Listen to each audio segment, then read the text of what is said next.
Check 1 2, check 1 2.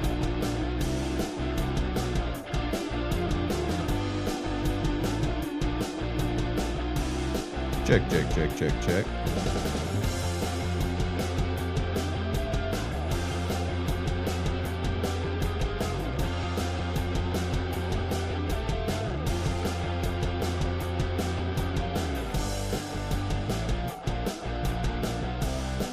Welcome, ladies and gentlemen, to the Stadium Pulse. My name is Tegan Randolph. It is a beautiful, and I mean gorgeous day here in Nashville, Tennessee.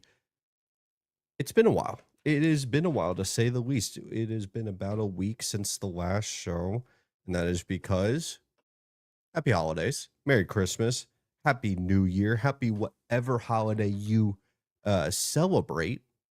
I gotta call a spade, everyone.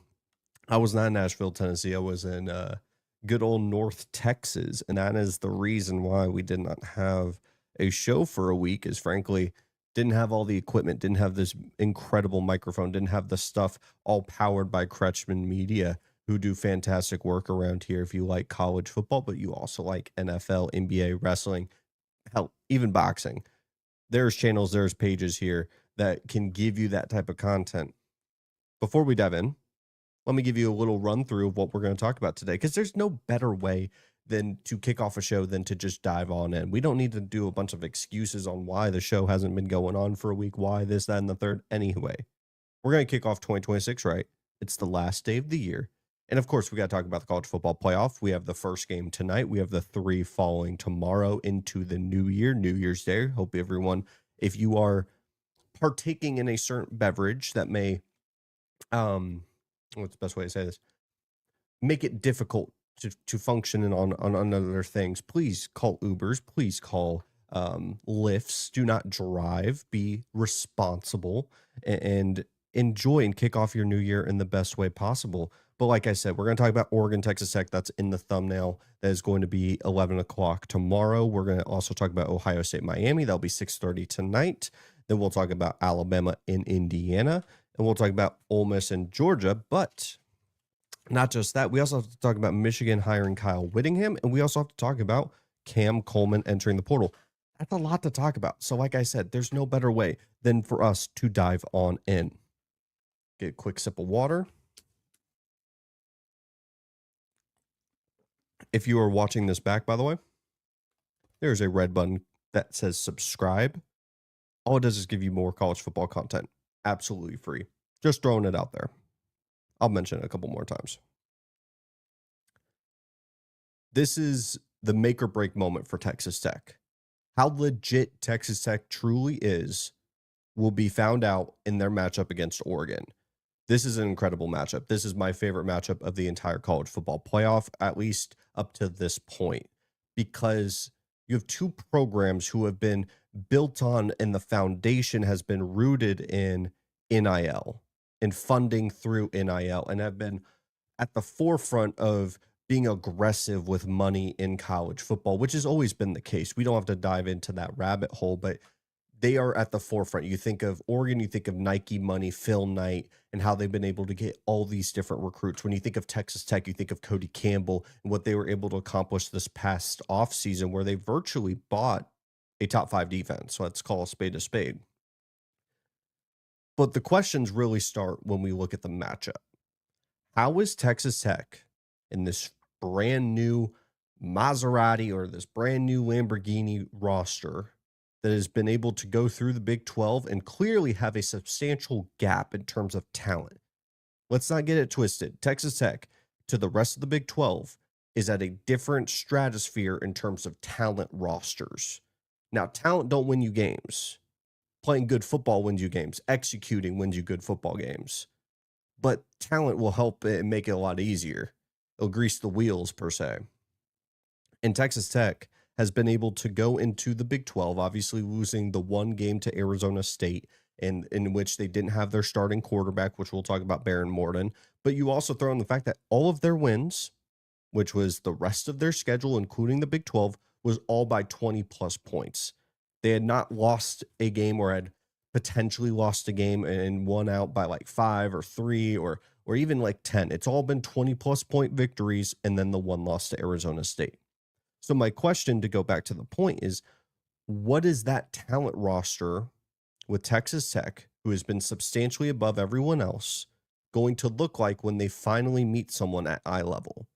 What is that going to look like? Is that going to be a dropping a kid into an ice cold bath for the first time? Or is that going to be easy and normal? And I doubt it's going to be the latter. I think it's going to be more of the former, because truly, you are now facing athletes that you can't just overwhelm with your physicality, to which you have been comfortable doing for the entire year.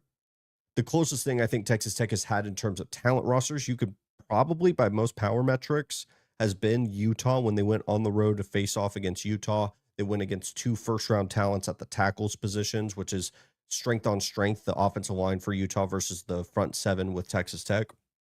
And I think David Bailey didn't have the best game, but it was Romello Height that had an incredible game in that spot. And I begin to wonder as we start to click in, because it can't just be talent roster versus talent roster. What is that going to look like? How is Kenyon Sadiq going to look like against these linebackers? It's the 3-headed monster. It's the mustache men. You have Jacob Rodriguez. You have Roberts. All these guys that are incredible linebackers. And having elite linebacker play, we'll talk about it when we look at Ohio State versus Miami, can make all the world of a difference. Kenyon Sadiq is the huge X factor, in my opinion, with this Oregon offense. They are getting a couple guys back in the wide receiver room. Obviously, Dante Moore, future top 5 pick in the NFL draft, is a huge X factor. But if we're going past just the offensive line and the quarterback play, how they manage to get Kenyon Sadiq open, manufacture some touches, get him involved into the game when you have a front 7 that is as good as Texas Tech's, and with the linebacker play that can cover sideline to sideline, how are you going to get one of your best players, if not your best offensive player, involved early into this game, is one of my top questions, because I really begin to worry about what kind of rhythm can you get comfortable in. If you're Oregon, you've been able to run the ball at times against some of the best teams in your schedule. And when you're able to run the ball, that opens up so many other things. It gets a lot of pressure off of Dante Moore, especially when we throw in the context of who you're going to be facing. Like I said, with David Bailey and Romello Height, NFL players that are going to be coming off the edge. And you have a great offensive line. Not a lot of people are talking about how good this offensive line is for Oregon, but I expect both sides to get their share of wins. The question is, what can you consistently pull off if you're the Oregon offense? Are you going to be able to run the ball, or is it going to be something where you're constantly in 3rd and 7, 3rd and 9, right where Texas Tech wants you? I think it's going to be a strength on strength matchup where not one is going to just dominate the other. The questions really start to begin and end when we flip the script to the other side. How is this Texas Tech offense going to look against the Texas or the Oregon defense? The matchup and who wins that, I think, is what's really going to dictate the result of this game. There's going to be moments where that Texas Tech defense looks great. There's going to be moments where maybe Noah Whittingham or Dante Moore or somebody on that defense or that offense is going to make a play that's going to make the difference in that game. You are going to have those plays when it's the Oregon offense versus the Tech's defense. What's going to swing momentum or have the opportunity of taking momentum away is going to be the matchup of the Texas Tech offense, who has struggled in the red zone. We've talked about it time and time again when talking about Texas Tech in the college football playoff, is what are they going to look like when they are facing a talent roster that is at eye level with them going into the red zone? Because you could be inefficient in the red zone when you're facing off against Kansas State, when you're facing off against, I don't know, Utah. You can be inefficient facing those Big 12 programs because you have the better talent roster. You have the better overall team, and you can avoid some of the things that maybe you wouldn't be able to avoid in the Big 10, in the SEC, by getting field goal after field goal after field goal. You need these to be 6s, not 3s, if you're going to face off against this Oregon defense, and more specifically, give the opportunity to the Oregon offense to climb back into this game, because Texas Tech for the entire season has been able to get off to such fast starts. They've been able to get to very quick starts and then let the defense sink their teeth into the game. You can't allow that to be threes, especially if you do get a turnover, maybe a short field. You have to make sure it's sixes. And that's where I get concerned about Baron Morton, because Baron Morton, comfortably, in my opinion, is not the best quarterback in this college football playoff. I would probably have him in last place. I'm not going to say he's bad. I'm not going to say he's the worst guy there. But if I had to stack rank it, he probably would be at the bottom. And that's frankly for a couple different reasons. He's a great game manager, but this is not a playmaker or a guy that can create something out of nothing. If you get pressure there, more than likely the play is dead. And that's frankly because of injuries. He's been banged up for the majority of his career, and this season is no different. So Baron Morton, what can you do if you're the Texas Tech offense with a very young offensive coordinator to make him comfortable? Because this front seven for Oregon potentially could overwhelm a Texas Tech offensive line that really hasn't had to deal with these types of problems. They've dealt with a ton of short fields. They've been allowing this defense be able to give them multiple opportunities. What if we run into a situation where you don't get as many opportunities? You have to be efficient. And this Oregon team maybe doesn't look great on the offensive side of the ball, but they at least are consistent in getting drives off to get into the opponent's territory, where you have to work from the 25-yard line if you're the Texas Tech offense. That's something I get a little concerned about. The reason why I'm picking Oregon to beat Texas Tech pretty comfortably, and I think it's my most confident pick of this entire quarterfinals, more than like Ohio State versus Miami, is because Oregon, I expect to be playing their best football in the next coming weeks. This is an Oregon team that has been here before. This is an Oregon team that has been able to win in multitude of different ways. These are things that I can't say about Texas Tech. Texas Tech, this is rare air. They've already had a successful season. Everything past this point, short of a national championship, is a cherry on top of what's been a wildly successful 2025 campaign. This is a Texas Tech team that hasn't really had to go through adversity in a lot of their wins. Their one time of going against adversity was Arizona State, where they didn't have their starting quarterback and they lost that football game. They were also wildly inefficient in the red zone in that game. I expect them to be wildly efficient in the red zone in this spot. And I think that is what's going to bite them. I think that they're going to look at the 2026 team and say, what can we get in terms of a playmaker at the quarterback position? And can that be the difference between us being a quarterfinals out with a first round bye to a team that could potentially go win a national championship? I have too many questions about the Texas Tech offense. I still believe this defense is as advertised. I don't think it is fool's gold. I don't think it is fraudulent. I think this team is legit. I just don't think they're legit enough to face off against an Oregon team who I think is going to be vastly, at points in this game, dominant. And I think that Oregon continues to find enough points, find ways, find the little things throughout this game, and have enough playmakers as they grow to get more healthy. They will win this football game, and I think pretty comfortably. And Texas Tech double downs in their investment and tries to revamp this defense, who will be losing a lot of pieces. We'll break that down and try to find a way to find themselves back in the college football playoff once they have that experience. So I think that'll be vital for them. But I'm picking Oregon to win, and I think it's going to be pretty comfortably. Get some water. Every time I do the show, I forget about how dry it is in Tennessee. All right. Ohio State versus Miami, 6:30 p.m. Let's talk about it. Will this be the start of the back-to-back campaign for Ohio State? You could make the argument it started against Texas, and I wouldn't blame you there. The campaign really does start at the beginning of the season. No dirt, Tegan. But this was the point last year. Well, last week was the point for Ohio State last year, but in turn, the first opportunity, can you flip the switch in the playoffs? The first time of the 12-team playoff, Ohio State showed a capability that during that time off, they can flip a switch and be a completely different team of what we saw in the regular season. The difference between that team was they lost to Oregon last year. They lost to Michigan last year. In turn, when we go to 2025, they ran the table in the regular season and then lost a close battle to an Indiana team that was number 2 in the nation with the Heisman winning quarterback in Fernando Mendoza.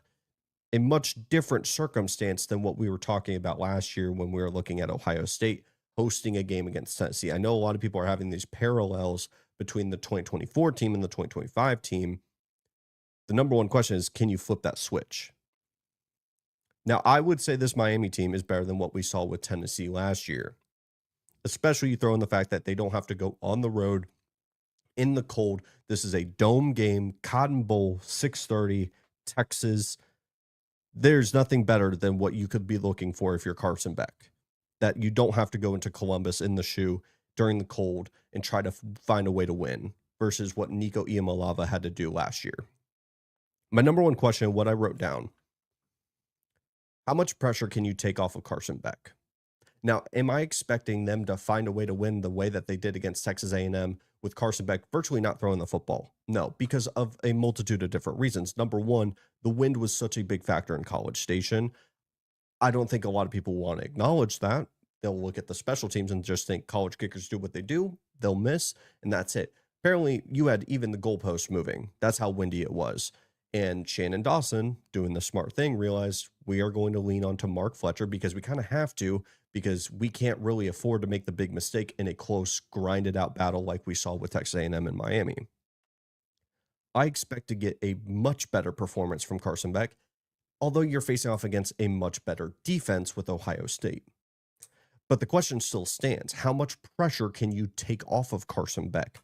How much pressure can be going towards a Mark Fletcher, maybe a Malachi Toney in a wildcat look, so that you don't have to have him drop back on a 3rd and 9 every single drive, because guys like Arvell Reese, guys like Sonny Styles can absolutely ruin your day. Sonny Styles, or I believe Arvell Reese, had one of the best linebacker performances I have ever seen when evaluating players against Indiana. That is teach tape, that what we saw from those linebackers. And like I talked about when we were looking at Oregon and Texas Tech, elite linebacker play, I think, is the most underrated thing about any given defense. And they have 2 first-round picks, 2 potential top 15 picks for Ohio State. Which leads me to my next thing, which is, how, if you're Shannon Dawson, going to free up Malachi Toney? Because he's the X factor. He's your offense. He's your offensive identity. I wrote down, I don't know what the Miami offensive identity is, and I don't know if Shannon Dawson knows. What I do know is it runs through Malachi Toney. And if you want to call him the identity of the offense, frankly, that's your best guess. How are you going to free him up against Caleb Downs, Arvell Reese, and Sonny Styles? That's my number one question tonight. How are you going to give him an opportunity to make a play? Because you tried to do it against Texas A&M and you had your moments. You won the game based on a play that you freed up Malachi Toney. You're facing off against better athletes this time. Let's also talk about the other factor here. Ryan Day will be calling plays.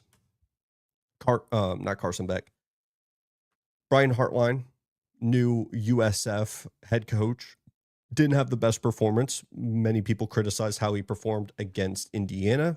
Ryan Day will be calling plays. I believe this isn't the last time we've seen Ryan Day call plays, but the one that sticks out the most was a playoff game against Georgia. I believe it was the one where he went wide right on New Year's Rise, New Year's hits, wide right for the kick. It was CJ Stroud. And I think a lot of people see Ryan Day and kind of assume that you're going to get a lesser performance.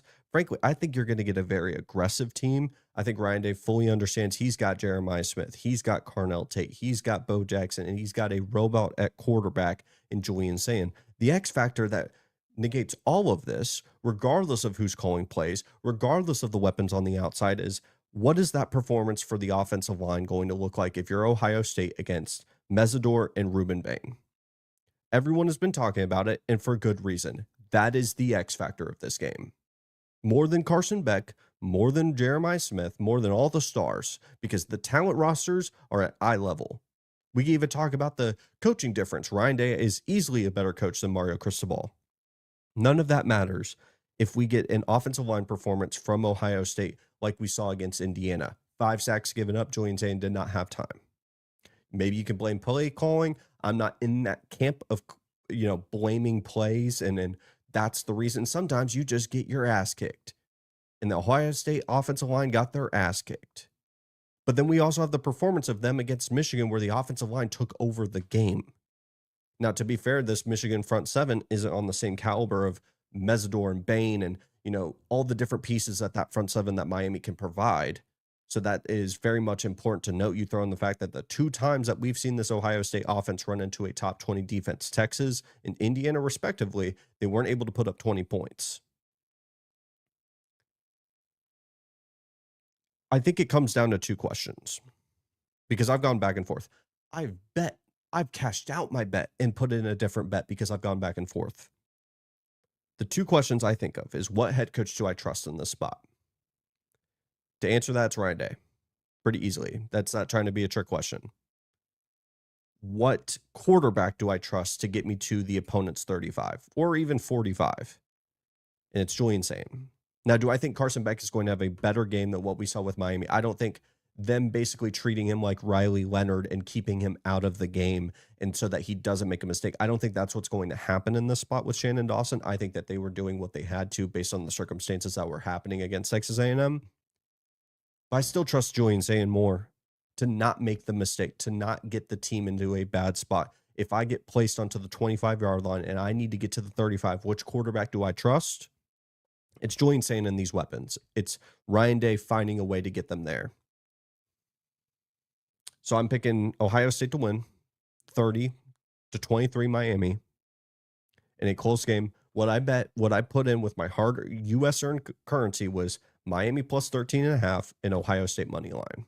I think this is going to be a close game. The 9.5 normal spread, I think, is too many points, but I'm not trying to get hooked by a 30-20 result. I'm going to add a little bit of juice. That's what I'm going to put. And that was my prediction. I don't feel good about this one at all. I'm surprised by the line. And you know what? Maybe I come back on here tomorrow and I'm completely wrong. By the way, definitely going to do a reaction video or show. Not tomorrow, probably on the 2nd. Take a sip. Third of the way show. Third of the way through the show. Take a minute. Take a beat. This is the first time you're watching this show. My name is Tegan Randolph, your host. I appreciate every single one of you guys who give the show an opportunity. If you like what you see, more than a like, a share, anything across the board, that little button that says subscribe, that just gives you more content. No debit or credit. I'm not even asking for your social security. At least not yet. I'm kidding. Kidding. Oh, the Rose Bowl. Let's talk about the Rose Bowl. Is Kalen DeBoer a big game coach? We're going to find out because they found a way to win against Oklahoma, down 17, an impressive win. Was that the switch? Was that the moment that Alabama figured it out? Is that something that can be taken, bottled up, put into the next couple of weeks, and this is what's going to happen against Indiana? That's the big question because we know the ceiling and we know the floor of this team. I don't know if we know the floor of Indiana, and I don't know if we know the ceiling. Let me explain that. With Alabama, we very clearly understand if they do not complete third downs and Ty Simpson is not accurate and they're not within rhythm and they're not on time, they will lose the football game. And any turnovers just swing the pendulum completely against them. With Indiana, their main objective is to just continue what they've been able to do all year, continue what they were able to accomplish against Oregon, continue what they were able to accomplish against Ohio State. They have not lost a football game. The one time that we think, I guess, their floor is against Penn State, when they really felt the fear of potentially losing a game that they should not have lost to. If they had lost that Ohio State game, oh, well, it's the number 1 team in the country, and you played them pretty damn close. The ceiling, is it that Ohio State performance? Because I don't think Indiana played their best football. I don't think that they played what they wanted to in terms of their standards. And they still were able to beat the team that most people had in their own tier. It was usually the conversation would start with, who do you think could win the national championship outside of Ohio State? Now it's lumped in with everybody else. As well with Alabama, do not become fully one-dimensional. And I think that's a huge, huge thing to talk about. When I say fully one-dimensional with Alabama, you cannot let the defenses fully know that you're just going to drop back and pass every time. They can guess, they can make the educated guess that you're going to drop back and pass every single time, but they can't know with certainty, because with that becomes confidence, and with that becomes confidence in the play calling to pin your ears back and get to Ty Simpson. Another factor to note, 2 things really. We have ugly weather in the Rose Bowl, which isn't great, mainly for two reasons. The selfish reason is I am a proponent that the Rose Bowl should host the national championship every single year, which has gotten pushed back because it's an outdoor stadium. And number two, for Alabama, if it's raining and you're a one-dimensional team leaning towards the pass, don't love that. And another factor, we have all these different factors, and we'll answer them here shortly. Defensive lineman, Stephen Daly, Indiana, injured during a celebration. He was celebrating the Big Ten championship out for the season. I mean, a dagger through the heart, a just an absolute painful piece of news, and it's an impactful one. I mean, I could sit here and talk about the injury and all this stuff, but let's talk about the impact. I mean, this is a huge piece to what could have been such a big strength versus strength, which we've seen some of the great moments of the Alabama offensive line. We've seen the low moments, and having a guy like Daly could have made all the impact to what really will swing this game. If this Alabama offensive line lets this Indiana team get sack after sack, and we're looking at 3rd and 12s and 3rd and 13s for Ty Simpson, and they're just trying to create, frankly, chicken shit or chicken salad out of chicken shit, that would have made all the difference. Meanwhile, while we talk about Daly being out, Bama's the healthiest that they've been since October. I mean, that it's unreal. Alabama, healthiest that they've been since October. Now, am I saying that if they were this healthy, would they have beaten Georgia in the SEC championship? No, they wouldn't have. I'm not going to say that. That's delusional. It does make a distinct difference on how easily accessible that ceiling that we've talked about, which is going on the road and beating Georgia in Athens, and then the floor, some of the bad moments that we've seen from Alabama, the Florida State loss being a great example of that, or their performance in the SEC championship. We know their distinct ceiling and their floor, where they land on that. And if it's good enough to beat Indiana, will be dictated by how Indiana goes in terms of their standard. Now, if they drop way below the Penn State performance, they're losing this game. But maybe they're way above what we saw against Ohio State. And then it doesn't really matter if that ceiling could be attainable for Alabama. And I think a lot of it's dictated by the offensive line. And I think it's also dictated by Ty Simpson. I mean, it's obvious you want to talk about the quarterback, but like Ty Simpson, there has been meat on the bone for weeks at this point, and he's just been off. It has not been that 4-game stretch where it was 4 ranked opponents for Alabama. That Ty Simpson was just firing, finding ways to win, finding this one-dimensional offense and being very successful in it. And then I think of the LSU game, and from that point forward, there's been moments where these wide receivers are open and he's just missing them. He just continuously misses them and misses them. If he's on time and he's hitting them, that's all the world of a difference. That could end up having them win this game. It's wild to me that they're a 6.5 point dog, and they definitely get this. I remember a show talking about it. They have the Dallas Cowboys bump in there. If you don't know what I'm talking about, when talking about betting markets and like spreads and everything, the brand does bake into it. The Dallas Cowboys, more times than not, does get a little bit of an extra bump. It happens. So what do I think is more likely? Do I believe that Alabama, with them being more healthy, do I believe Ty Simpson can attain that ceiling? And maybe if we get a little bit less of a performance from Indiana, that could be enough for them to win the game. Did they click in that second half? And it's all the world of a difference. I do think that. I do think it's possible. Doesn't mean I'm picking them to win. Because I think one thing that people do is if you stripped away the history we know with Alabama, the history we know with Indiana, I saw Marlon Humphrey make a statement talking about, I don't believe this Indiana team's that damn good. You are helmet scouting. You are helmet watching. You are looking at that logo, and with your preset notion of what you've known your entire life is getting flipped on its head, and you are saying, no way. No way, Jose. There's no way that they're like this. I think Curt Cignetti is one of the best coaches in America, and you're going to give him time to exploit a very vulnerable team. I talked about it with Georgia.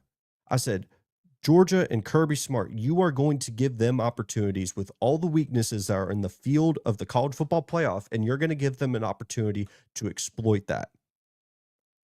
And I think Curt Cignetti has earned the right to give that benefit of the doubt that he can exploit an area with this Alabama team. Now, I do think you're going to get a good performance from Alabama, a more complete one. I don't think it's going to matter when you have an assassin like Fernando Mendoza who can get those 3rd and 4s like it's money every single time. He reminds me so much, if you watched Elf over the holiday season, of the scene where he's throwing the snowballs. That's how I think Fernando Mendoza throws a football. It is pinpoint accuracy from 5 to 15 yards, and it is fast and it's quick, and you can't really react to it. I think Indiana wins 31-28. I really do. I could be wrong. I think it could be uglier, just like the weather. But I'm picking Indiana to win.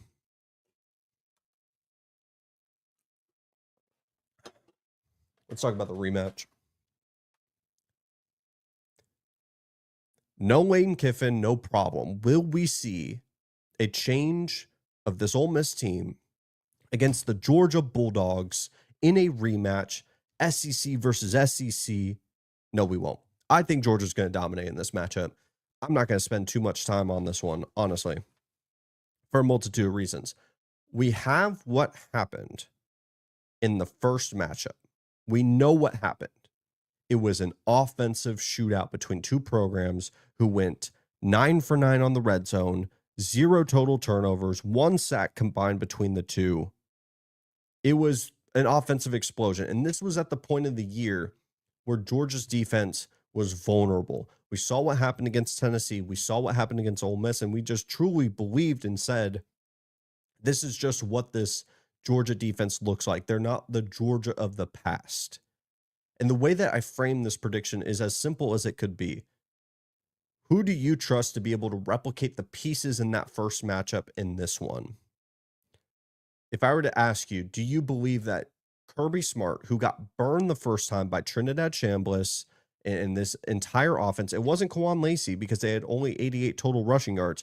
Who do you trust to be able to get the best of in another fight in a round 2?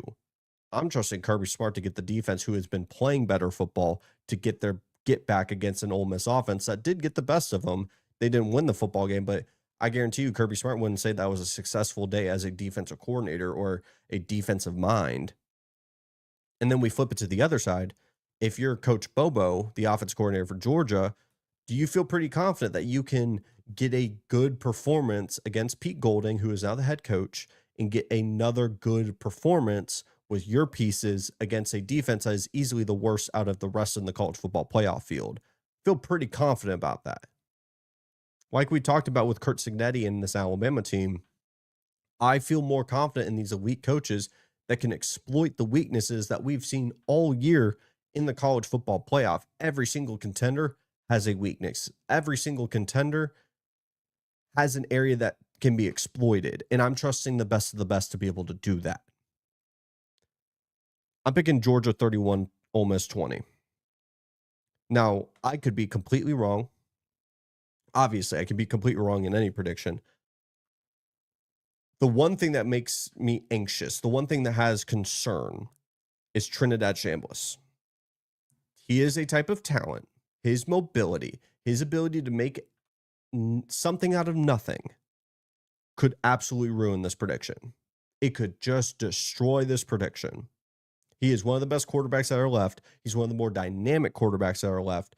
And even though you don't have Lane Kiffin, which I would feel potentially better about Ole Miss keeping this super competitive if you give Lane Kiffin another opportunity to maximize even more, especially with the rushing attack.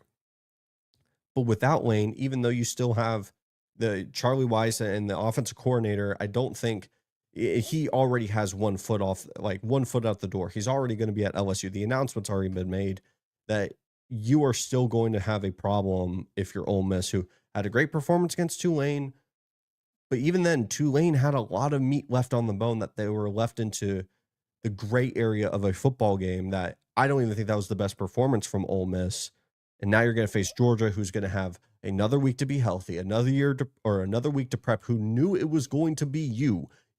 I guarantee you, they've definitely had multiple weeks to prep for you when they've already faced you. And I'm giving another opportunity to Kirby Smart. Yeah, I'm trusting that. So I think Georgia in a blowout, frankly. I've already put money on it. I've already put all spreads on it. I feel very confident that Georgia's going to win this game. I think we're going to wait on Kyle Whittingham for the reaction show. I got too many thoughts on it. Cam Coleman, former 5-star, 6'3" wide receiver, has entered the portal. He takes the spot as the #1 transfer portal candidate up to this point. As of recording this, the last day of 2025. I'm not kidding when I say this guy has the talent and the upside of Alabama Julio Jones. Now, pause before you start typing, getting angry at me. Am I calling him Julio Jones 1-for-1? No, I'm not doing that. Julio Jones was much further along in terms of a prospect and who he was as a talent than what Cam Coleman is in 2025, about to be 2026. Cam Coleman is ridiculous, though. Like, let me walk you through why I even bring up Julio Jones, a Hall of Famer. 6'4", 4'4", and probably 4'3" level speed. Incredible hands. The catch radius is ridiculous. You just have to put on the tape of Cam Coleman, and you will be appalled by the catches he's able to create. And during his time at Auburn, he has had Peyton Thorne, he has had Jackson Arnold, and Ashton Daniels at his quarterback. That's not good enough. We know what happened with Hugh Freeze. This was the risk you took when you fired Hugh Freeze, was the talent that was on this roster was more than likely going to leave because they bought into Hugh Freeze and that system and everything else. As good as Alex Golesh is, it was an uphill battle when you made this move. And a guy like Cam Coleman has been the one that everyone's been waiting for. Deuce Knight also being announced. We'll talk about Deuce Knight in a couple days. But this is the #1 guy for a reason at the wide receiver position.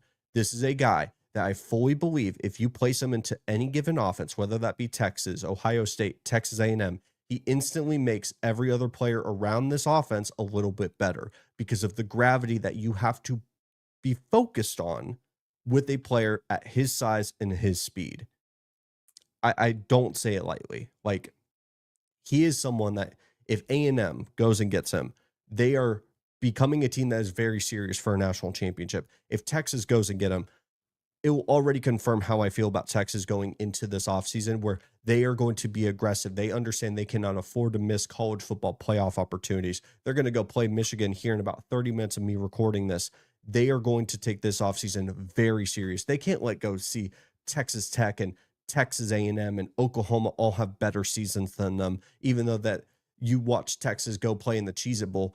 They are not going to let that be the standard, and you're going to see them be very aggressive in getting a guy like Cam Coleman because he is as advertised. Don't let the production fool you. Put on the tape. You will see an alien playing football. This is an alien, folks. This is a real primetime X wide receiver that can elevate a passing offense. He wasn't maximized at Auburn. Do not let Auburn fans fool you. This kid is a legit #1 transfer portal opportunity. And I think it is going to be fascinating to see what team gets him. As of right now, based on what I've been able to read and what texts I've been able to get, Texas A&M outside shot of LSU. We are going to keep a pulse on this because, like I said, this dude is a huge, huge prospect for whatever offense gets him. If he's choosing between Marcel Reed and Arch Manning and a major NIL package that will be given to him by both of those schools, this is the biggest in-state recruiting matchup between those two schools since like Anthony Hill Jr. or Colin Simmons. And Texas got both of them. Will Texas be able to get the third one? It's to be seen. All right, we're going to close out today's show because I am exhausted. I appreciate everyone for rewatching this, basically just getting the wheels back going, the machine back going. I will see you guys in 2026, which is crazy to think about. 2026, the year of the Stadium Pulse, the year of Kretschmann Media. You best believe it. I will see you guys next time. Peace.